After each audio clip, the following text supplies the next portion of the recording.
Hello. Hello. And welcome back to Behind the Pixel. Yes. I was going to keep going. You're going with to my sing little... the whole thing? Yeah. No. Well, I'm in a good mood, Oh, you're in a good mood. Yeah. That's we good. just had a great conversation. We did just have a great conversation. What is Behind the Pixel? Behind the Pixel is an Open Pixel Studios podcast. This is the podcast where we bridge the knowledge gap between those who buy creative content and those who make it. Mm-hmm. And every so often we'll have a one-on-one interview with one of our clients. We'll discuss a bunch of different things. This was a 2-on-2. This was a 2-on-2. Yeah, that's true. Technically, all our interviews are either 2-on-1 or 2-on-2 or 4. So 1-on-1 feels a little bit of like a... I think you're being a little stickler for the language. Words matter. Look at that. Okay. All right. So we have had a lovely, lovely conversation with Janice Greenberg and Anne Guthrie of the Inform Group. Yes. Who are just a wonderful bunch. Yeah, we've learned a lot from them, actually, on how they communicate internally with so many different people. Let me tell you a little bit about them. Yes. So they're marketing and technical communication consultants at the Inform Group. They've been around for about 30 years out here in Massachusetts, but operating around the globe, really. Yeah, so they've had extensive marketing and communication consulting experience throughout a bunch of different places. The Vanderbilt University School of Engineering, that's a small school, right? Never heard of it. UMass Medical Center. Let's see, Temp Time Corporation. They were bought by Zebra Corporation, which is a very large company these days. Zebra Technologies. Zebra Technologies. And we've worked with them on a couple of different things. Yeah, so both of them have worked together over the course of many years here. And Anne's worked at a number of marketing companies over the years, including MassMutual, just to name a small one. Pretty tiny, I think. Also, I've never heard of them. Yeah, I don't think we know who they are. Yeah, but we have loved every conversation we've had since day one. I want to acknowledge that. Yeah. I think I've had the very first call we had with them. We bonded very, very quickly. And oh yeah. Yeah. Okay. I'll keep that to ourselves. Oh, but, okay. All I'll say is that we had a great time watching our reference videos and things that we needed to do. So nice. I get when you hit it off with people really quickly and easily, it's going to be a good long relationship. That's true. Yeah. So we've loved working with them. We loved the conversation that we had. We talk all things animation, marketing strategy, pitfalls to avoid, and everything in between. Yeah. So we want to dive right into the conversation. So take it away, Janice.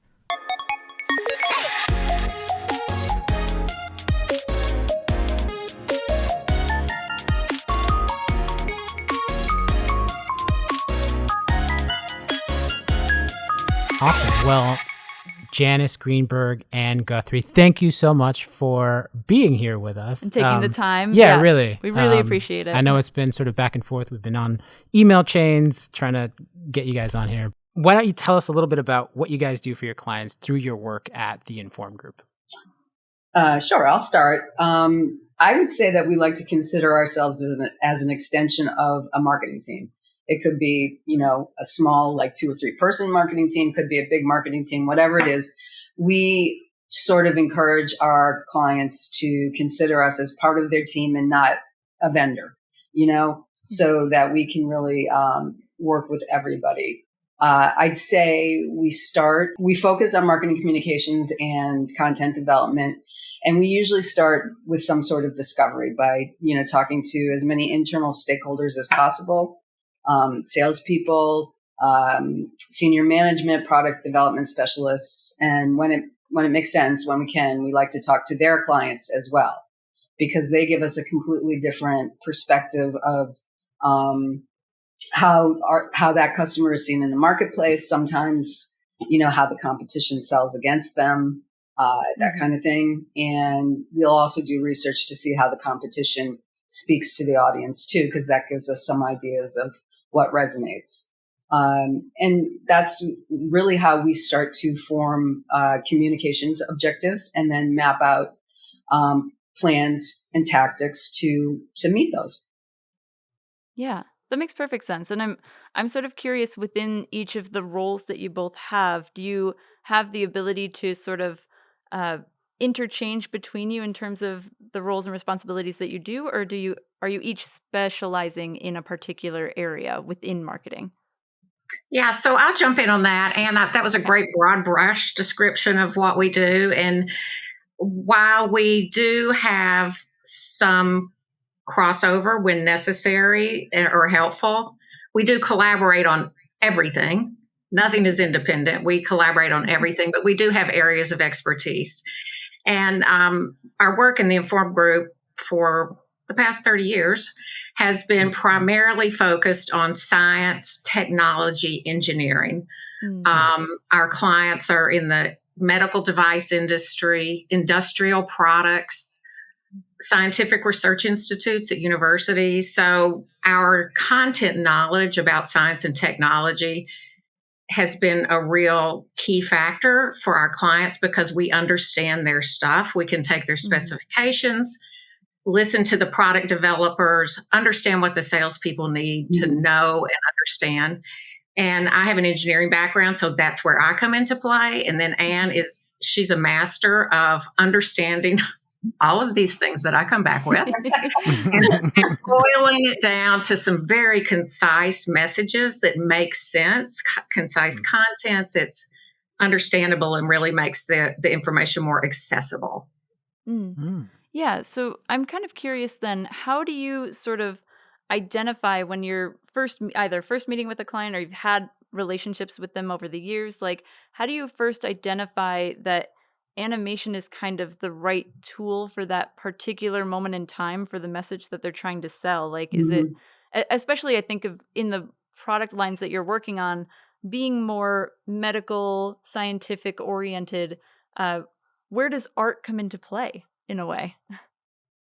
Well, I think art is huge because it's first of all, when you think about it, science and technology, it's all very creative. I mean, you know, when it comes to developing a product or coming up with a scientific process, you do many, many iterations of different kinds of things to get to the right product or to get to the right solution. And I think that the creative process is very much like that, right? You saturate yourself with a whole lot of information and then you see what works. And you know, I think that what excites me the most about animations is that it helps us to get a lot of variables on a screen. So, for example, if I need to communicate temperature, time, distance, you know, how soft or hard something is, which all these things matter, it's really hard to do that in, like, you know, with 2D,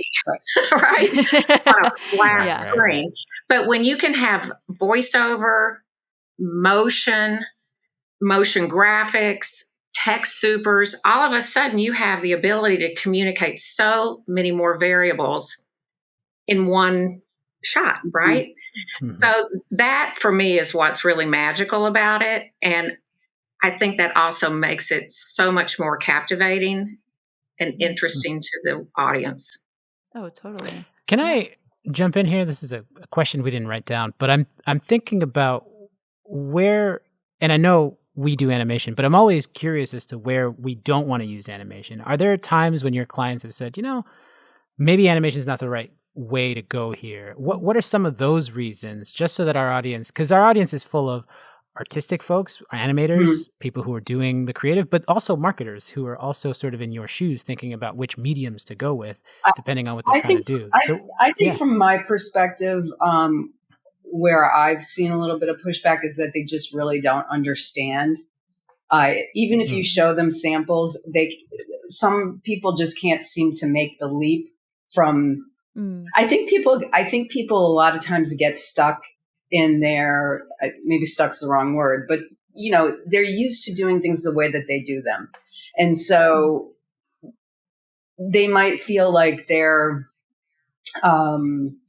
their product is too serious to use animation or something like that. So they can't really, not that they can't, but I think that can be a sticking point sometimes, is they can't make the leap of how to envision their product in this sort of animated, way.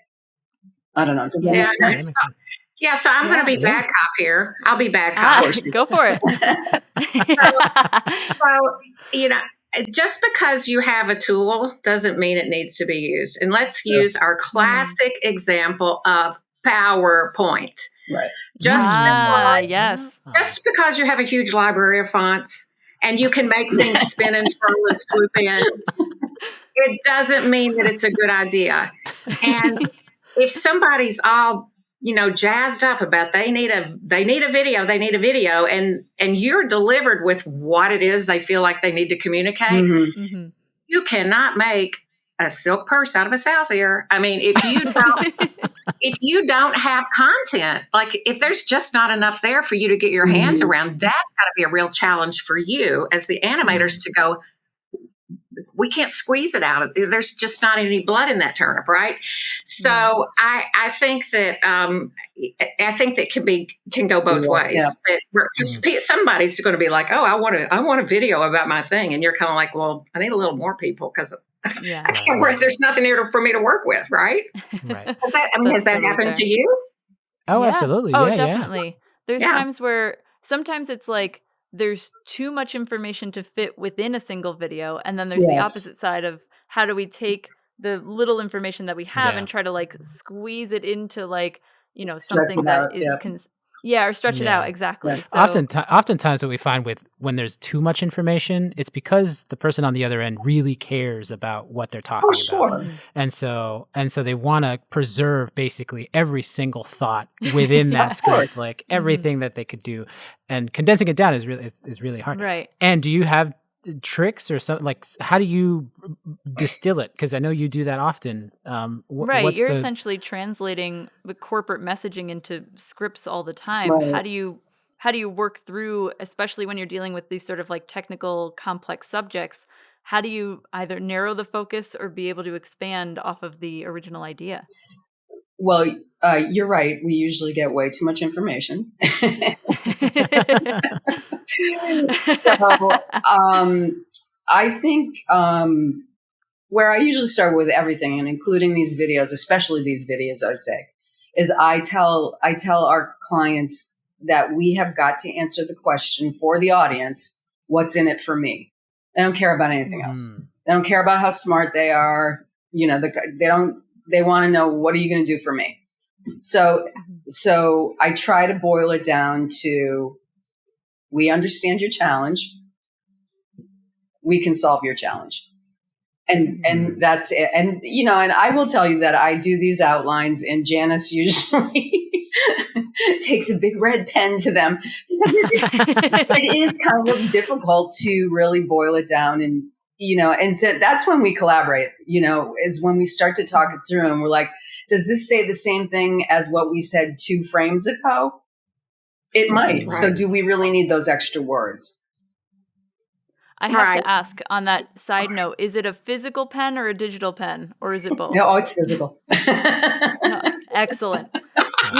There's something about just being able to write, on a pen. Yeah, I'll still keep a little notebook with me and just write down ideas. Yeah, even though we're in a very digital space sometimes, there's beauty in just going back to physical our paper. Yeah. We like our paper, which is this is a whole nother podcast on that about sketching. The paper podcast. We'll get there. I am a grid paper kind of person, being an engineer, so there's a lot of sketching going on.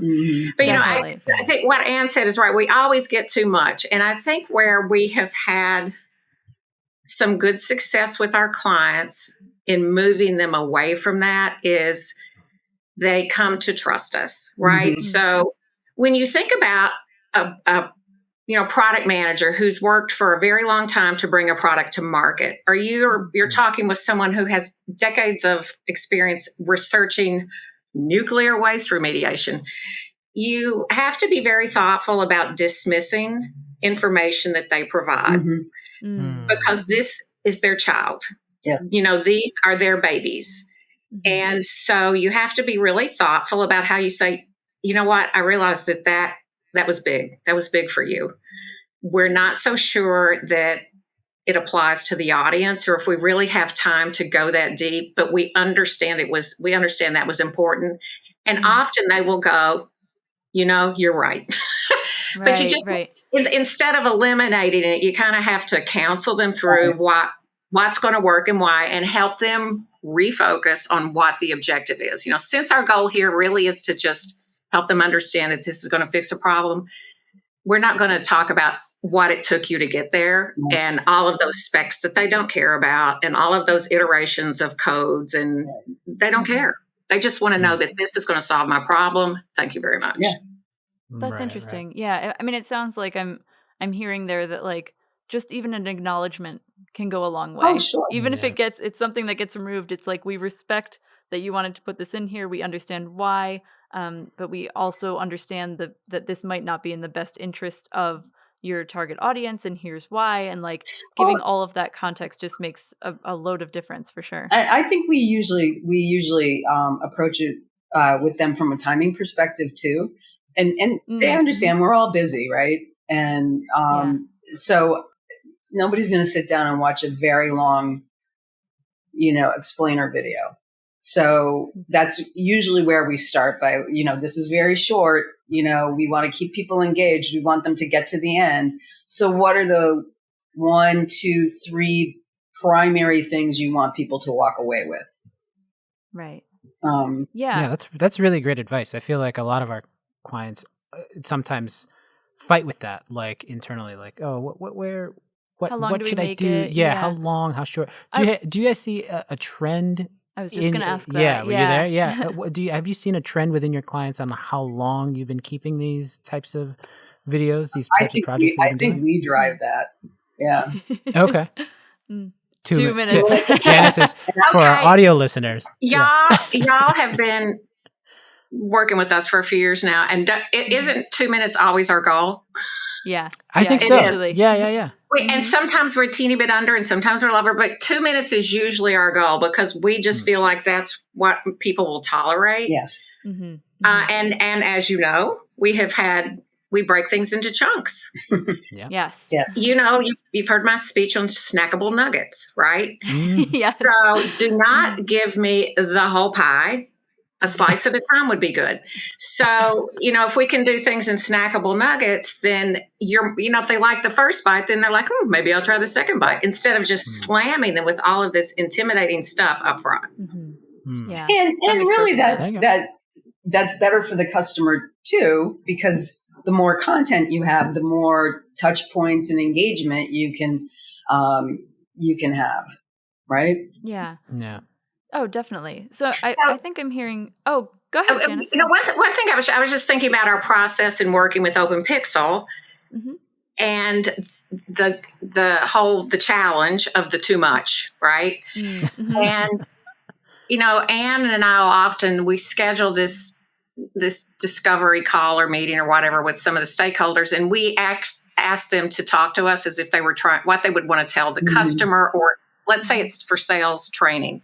What were you going to say to them? What were you going to show them? And we have them tell us what they would do, what they think they should say. We have to do that. And then the next pass after the outline with the red pen is the script. And I think in our experience, if we can focus on distilling the script to be as just as concise as possible before we go any farther, we can eliminate a lot down the road. And I think that we've learned that through doing many different projects with you all. Like the sooner we can nip it in the bud, and the more experience we have knowing that like this is just going to be too much. Right. That the sooner we can do that. And I think that that's a real important part of the scripting phase that Anne really helps drive and kind of goes, I took that out. It wasn't necessary. I'm like, you're right. It wasn't necessary, Yeah. And also a lot of times the client doesn't even know it's gone. It's like you show it to them. That's true. Yes. Show it to them. And you say, we took out the part about this. Are you okay? And they're like, oh yeah, I didn't miss it. Okay. That's true. Yeah. That helps a lot. Cool. Yeah.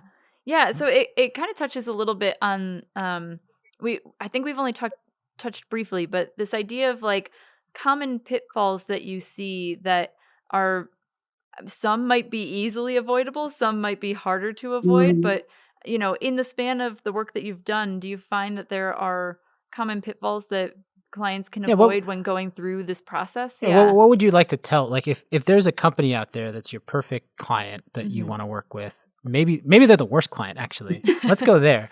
The worst client in the world is out there. They want to work with you. What should they avoid when working with you guys on doing this type of work? Well, I mean, we talked a little bit about it when, Janice was talking about too much information. I think, overly technical, language, and, we all have a tendency to use big words when big words aren't necessary because for whatever reason. So, when you have other words that will work just as well, I am a fan of clear, simple language. And I think, and again, it's all understandable. They're very close to it. It's their baby. It's the way they communicate about it. But, especially with these videos, if I stumble on a phrase or a word that I don't understand, you've lost me now. I'm not going to keep on, probably. Almost instantly. Yeah. That's a great point. That's happened to me. Yeah. Yeah. Well, there's something about like all of a sudden taking that inward and being like, oh, am I not smart enough to understand the material? I go in that sort of route. I'm generally not. Yeah. No, you have more confidence than I do. But yeah, I think there's different reactions to that, but all lead to the same conclusion of like, this isn't for me. But it's even if you think about it, even from a voiceover standpoint, if you have really complicated phrases and words, that's even, they may even stumble over it, and that doesn't, obviously that's not what you would produce, but it makes it that much harder to produce the video in the end. I would add to that too, that I think there's, on the voiceover side, you're reminding me of a project that we worked on at one point where we went through the entire narration of the video and then got feedback from the client that the acronym was not correctly enunciated, and so they had to, and it was like a 14-minute video. This was not our voiceover, so we didn't handle the voiceover. We just sort of, but they had to go back through the entire voiceover and redo everything just because of that one mispronunciation. And then they were trying to find shortcuts where you would take out the word and put the new word in, and see if it worked, and the cadence was off. I think that's something to note when you're getting to that voiceover stage, to like let the voiceover artist know this is how you're supposed to say it, especially if it's a complicated thing. Here's how to technically say it. I would agree with that. Anne and I will take the script and we read it to each other. Nice. That's a great technique. No, I read it to her and I go, I'm getting tongue-tied there, or this is too long. Or she's like, I don't like that word. It's too, and then we replace words. So we just read the script to each other until it gets to the point where we're like, okay, it sounds okay now. Like it's digestible. I like this. Yeah. That makes so much sense. So it's like a flow quality check. On my side, I've always admired your guys' script writing process. Yeah. And I didn't know that was something that you guys did. I always thought that of all of our other clients, and no shame on our other clients, but there is a rhythm to the way you guys write, and I love it. I think it's really, really interesting the way it just kind of flows. And I think that's totally, I think you just pulled the curtain back a little bit, and I get it. That's very cool. Oh, Anne, good job, Anne. That's wonderful. So I have a pitfall that I really would love to talk about. Please, would love to hear it. So I know that this probably happens to you all a lot, and I'm sure we have been guilty of it at times, but when you start a project, when you have the client describing to you what they think the visuals should be like. We see this, and I'm thinking that, and if it zooms in here, and then if you have the thermometer to show temperature, and they're so over prescribing visually what they think it should be that it's a missed opportunity. And the reason it's a missed opportunity is because, and this is one of the things I really love about working with y'all, is that if we do a good enough job on the script for you all are smart enough to understand where we're trying to go.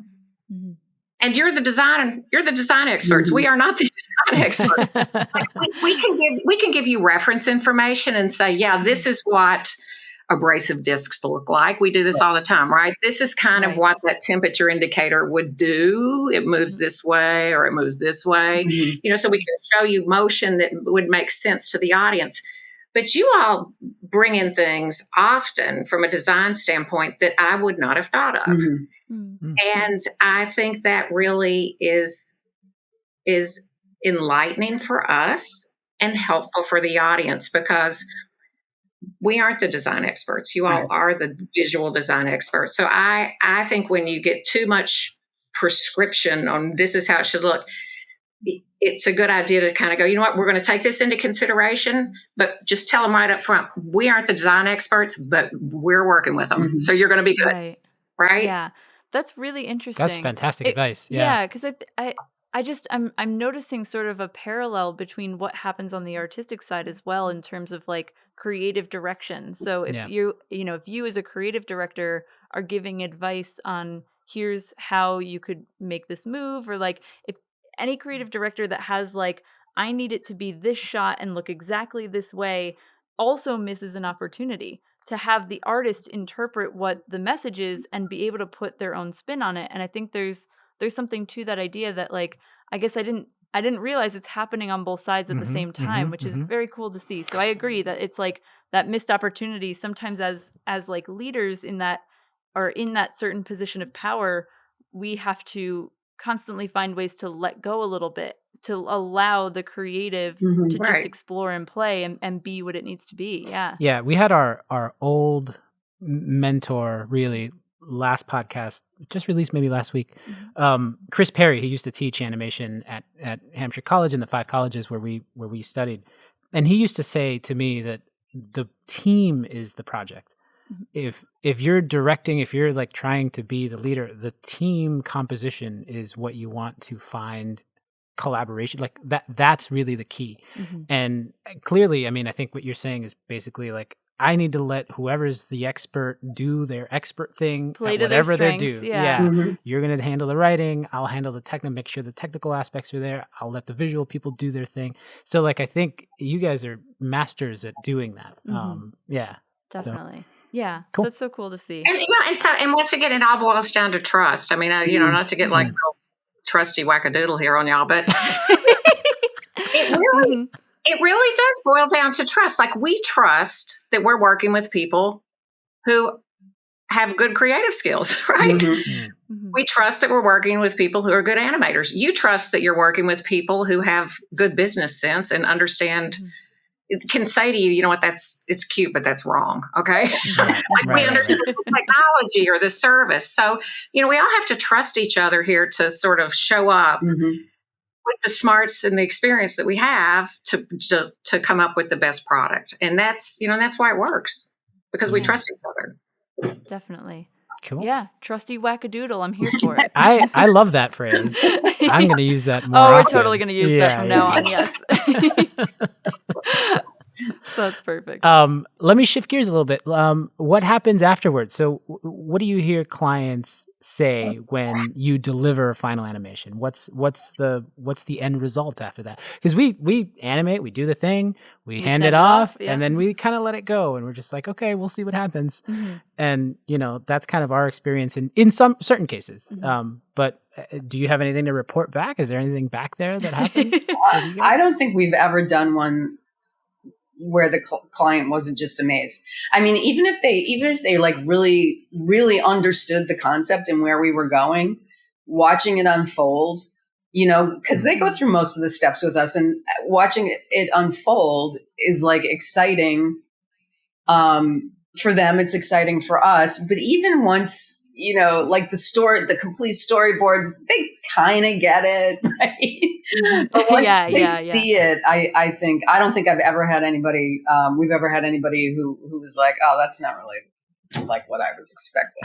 No, it's just kind of cool. It's kind of cool. And most of them haven't done anything like it before too. So, which makes it all that much cooler.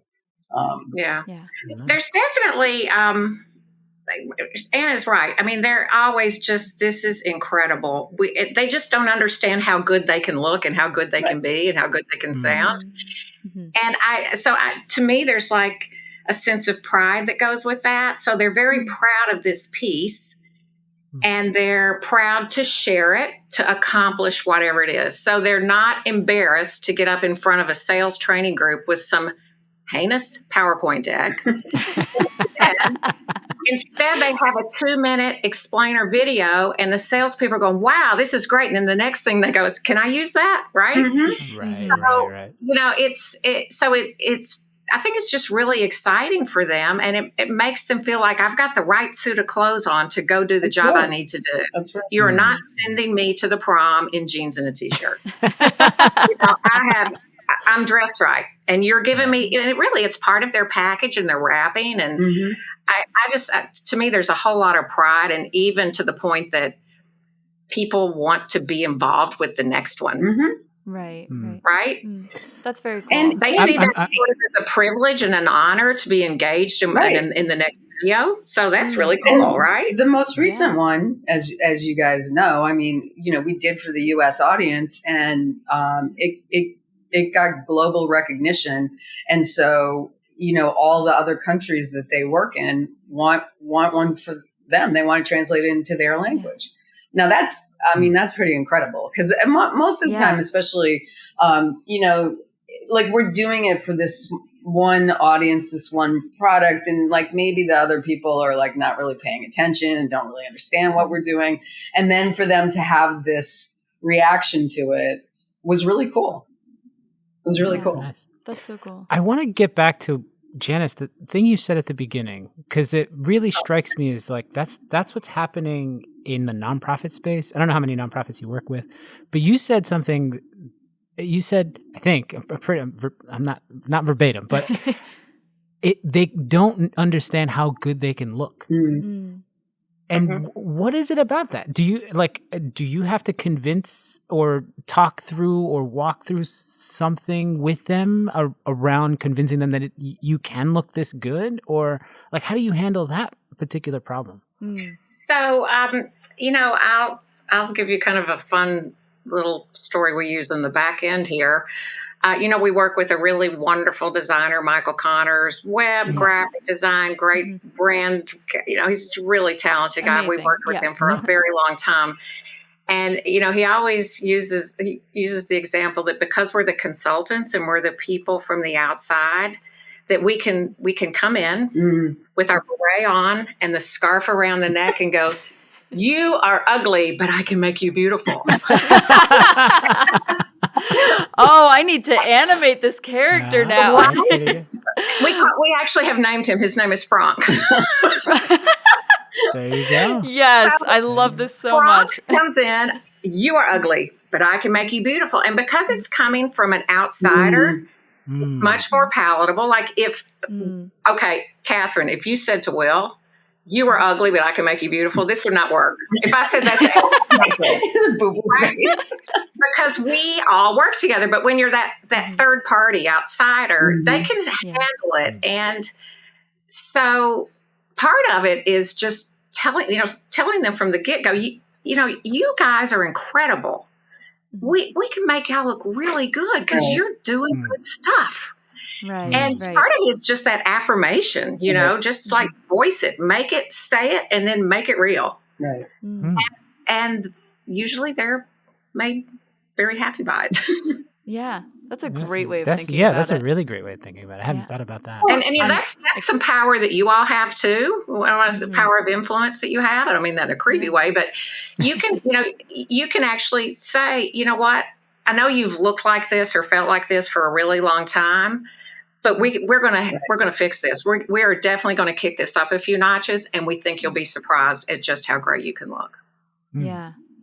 I think that especially reigns true for like companies that have been around for a long time as well, that are trying to refresh their brand or trying to, pivot in a new direction with new technology that comes out, whatever that might be. There's something there that allows people to feel like this new breath of spark of energy that comes about through your marketing, which is really cool to see. So that's and awesome. sometimes they just need a fresh pair of eyes looking at it, because they've looked at it for so long that you do kind of get stuck. And having somebody look at it from a different perspective can be helpful. Yeah, and then from a standpoint of application and use, you can get a lot of mileage out of a video. Absolutely. Right? Yeah, as like Janice said in the beginning, we work for a lot of technical and industrial kinds of companies. Sometimes a product or a service just needs something more than words on a page, right? As much as or a PowerPoint, as much as the salespeople try to explain it, it just doesn't seem to be resonating. So is there a better, engaging, interesting way to get that message across? I think I have one final question that I want to get to, which is I kind of want to go back a little bit, Janice, I want to dive deeper into what it is about PowerPoints that drives you crazy. Because we have the real questions. I want to get into the real questions here. What is it about the PowerPoint? How can PowerPoint improve? Really? Yes. That's the question. Yeah. The great executive time waster. They could be fewer than 158 pages. That's how they could be better. I think PowerPoint is what people do when they don't know what else to do. Yeah. It's like the default, like it's the default.